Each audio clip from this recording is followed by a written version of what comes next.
So guys, Peter visited his alma mater, CKC, Cry the King school yesterday, and then in that his visit, he donated 50 million naira to that school. He said that the school was what built him and what gave him discipline and everything.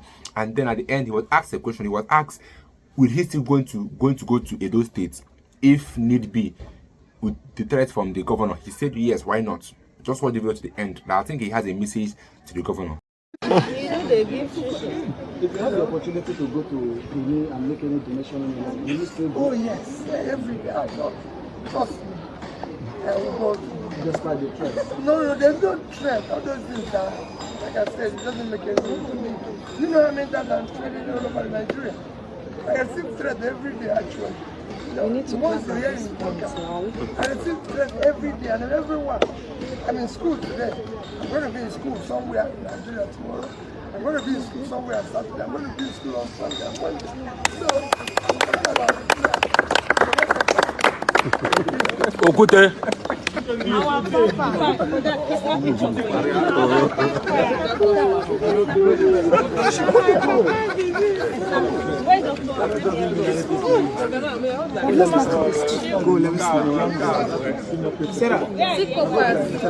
We are here, oh, we are here, oh.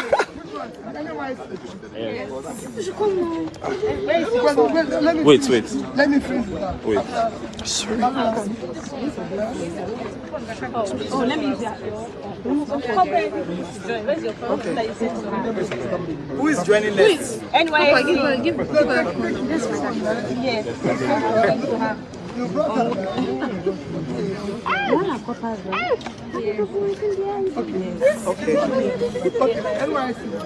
Yes, sir. Yes, sir. All of you are serving in this school. Yes. Like they are paying you well. Where can I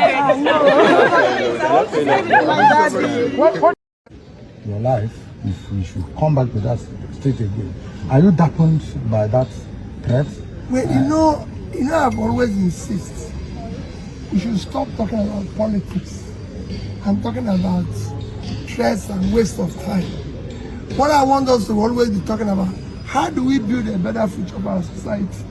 Our society is not going to work by threatening people. Our society is going to work by investing in people. I went to Benin to invest in a better life of the people of the state. Because if they have good nurses, good doctors, they will live a better life. It's a measurable distance. What the governor should have been doing to complement what I'm doing in his state, he should actually be sincerely grateful that I'm working with him. Former special advisor to Obi on public affairs, Kachi Ononuchu, said that Peter Obi was tricked into joining the coalition, being given a thumbs up to be the presidential flag bearer.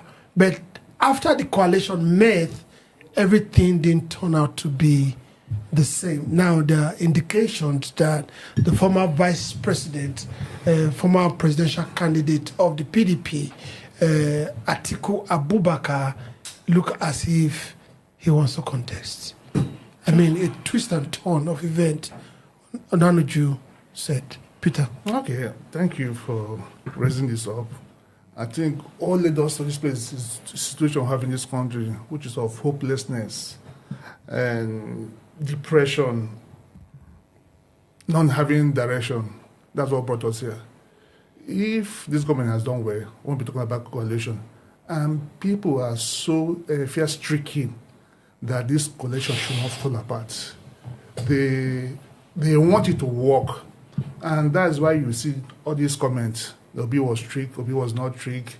Is it right for him to be in that coalition? Nigeria knows that this coalition is necessary.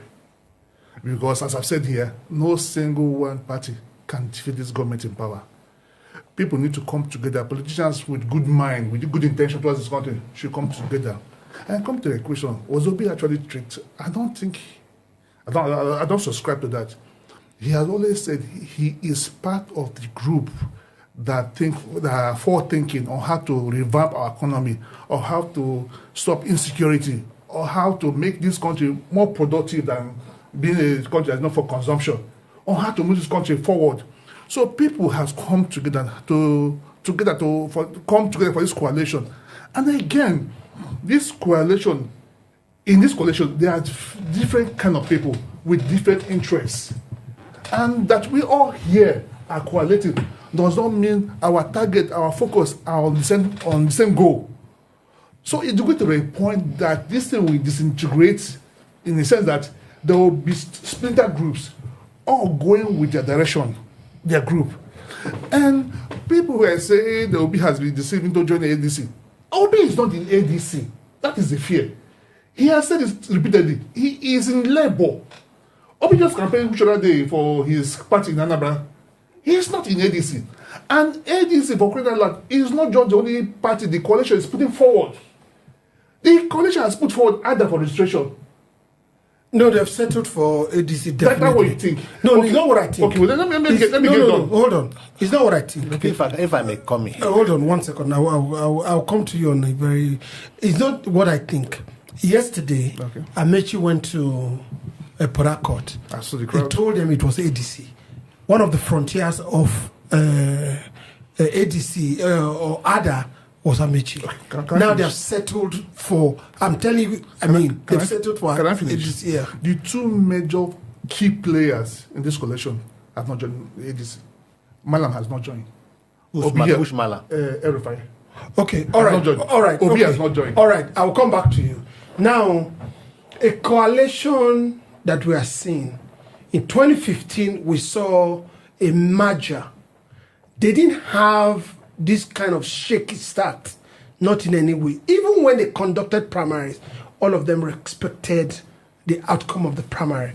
But this coalition, which is not a merger, has had issues, big time issues from the day before and from the day it's birthed till now. And now Onanuju is telling us that Obi was handwinked in a way to give the coalition a face. Will you agree with that? To a large extent, I want to agree with Onanuju. Because in the first place, what is coalition? We have to look at the meaning of the word coalition. Yes. Coalition is a situation where people with diverse ideology came together to collate, to put all their together to become one idea. Yes. So that, you see, you have brought your idea, I brought mine, say that, okay, put this aside, put for everybody seems to have this clear goal, where we go with this goal. Now, that is coalition. Now, Obi, it was clear that he was the face of the opposition. So the coalition, in quote, pretended to have gathered behind Obi in readiness for 2027. No sooner than they gathered, Atiku showed his true self. And it was revealed that the ADC as a vehicle settled in has been an Atiku construction. He has invested so much money to ensure ADC is the vehicle. And further, it also revealed further that you don't expect Atiku to expand such resources and leave it for Obi. But what they did, they brought in Peter Obi and Erufai to give it a face. Because these two personalities, they are forced both in the north and in the south. And Obi goes beyond the south. Obi is a force within the youth of this country. We are talking about who the youth will always go for anytime, anywhere. Whether south, or east, north, west, north. Is Peter Obi. So they saw in Peter Obi and Malam Nasir Rufai as people the country will always gravitate towards. So they persuaded them. So Onanuji is not far from the truth to say that Obi was tricky to it. We believe that he was going to be the presidential candidate. And then we settle for whoever that will be a vice presidential candidate to him so that they can wrestle power. Like we always said, the issue is not removing Bola Ahmed Tinubu. The issue is that what are you replacing him with? That's the issue. Onanuji is saying that, look, Obi is tricky to it. Okay, hold on. Let me also pin you there. From the beginning, you said that it was like a chameleon face that was being shown. But I can tell you, Obi knows that former Senate leader or president of David Mark is not for him. He also knows that Rauf Aregbesola is not for him. He also had a prior knowledge that this coalition is a conglomerate of loyalists to Atiku. Bolaji Abdullahi, the same thing. How will you say he didn't see all this handwriting on the wall? Well, you see, Peter Obi, per se, may have seen those. But seeing the person of Malam Nasir Rufai, who had a heart-to-heart talk with, who he has seen sincerity in, being saying that we could work with these people, it give him a belief that just maybe. But that is why when the two of them discover, you could say, Ronaldo is sort of say that Obi and Erufai were deceived into the coalition to give it a face. Because if you look at the antecedent of the coalition, these two personalities, at a point when they discover that their face is being used to market the coalition, they told the coalition, look, we have election in our party to a by-election. Could you please give us time to conclude those by-elections before we come back and settle down with you? But again, Erufai just left APC. He didn't take time to conduct those by-elections before crossing the SDP. What does that tell you? It tells you that these men had discovered at some point that their faces and their name are being used to market this coalition as it is today in ADC. Okay. That is not the coalition they were looking for. Can I come in? No, hold on. Now, the shaky start of ADC is worrisome. That if this house has not even, the pillars haven't even gone up, it's shaky like this, what's the tendency that the house is going to stand? No, for let's say here that ADC got it all wrong from day one. The substructure was wrong. So he's not, because he's wrong, he cannot carry the building. But ADC is not the beginning of coalition. It's not what? It's not the beginning of the coalition. Okay. ADC is somebody pushed the coalition towards ADC. When the coalition started, Obi made a statement. I'm not here to grab power. It must not be me. We are coaliting for the betterment of this country. At that time, we never heard about David Mark, Aregbesola. They were not. We didn't hear about them. Hold on. No, I will allow you. You didn't hear. Doesn't mean they didn't exist. Okay, I've heard. Yes. Can I continue? Yes. Then at that point, people with diverse opinions came together. What is need? What is the need of this coalition? Why did he arise? Because the current government wasn't delivering on his promises. There are tangible hunger on the streets. People die every other day. Our economy is not booming. Our little infrastructure is decaying, and the industries are not there. These things led to it. As they coalesce, yes, people came together. And remember, when diversity comes together, some people have the interior motive. Let's not take our eyes off the main target of the coalition. As you said, it's for common purpose. What was that purpose?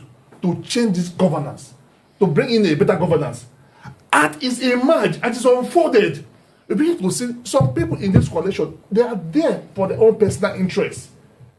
A lot of them they are there to maintain the status quo, not because they want to represent Nigeria. And that's what they were telling to ADC. As I started to say today, ADC does not mean the coalition stops with them.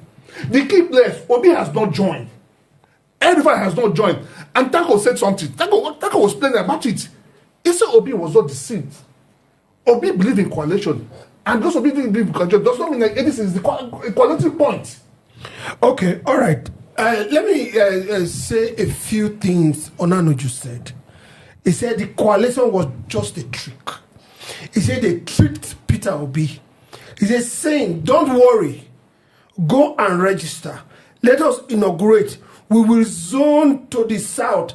And after the inauguration and declaration, we will now start negotiating on the terms of you being the presidential candidate. I told him that those were words of trick, but they didn't follow all that. I mean, if she's quoting what they said. Yes. I don't know if you understand. Yes. So we can see that talk one side, action one side. You know, in terms when he was making his point, he did say that, look, yes, the coalition started on a good note. ADC was not in the starting point, but somebody pulled them towards ADC. That's the point I'm making, and that's the point Onanuji is making. Who pulled them towards ADC? Because we also heard that when the coalition set up a committee to, take inventory of the political party in existence, they set up two committees. One is to, take inventory of the political party that exists and see which of them is viable. That one is by Leo. Or the other one is to see whether they will float a new political party. That's by Amici. That the report they brought, that's where I'm interested in. The report they brought score SDP highest, the first number I want to go with. That the delegation that was supposed to meet with ADC only met the national chairman of ADC on a flight and told him we want to go, and the man said no, and that was it.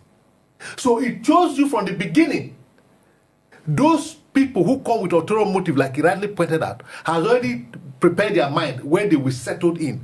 But I agree with him that whether it's a trick or not, the coalition ADC is not the end point of the coalition. Like we've always said on this table, the coalition is a project in progress. What you are seeing today is the metamorphosization of the coalition. Like he rightly pointed out, there wouldn't have been any need for coalition if the government today is delivering on its promises. But they have failed.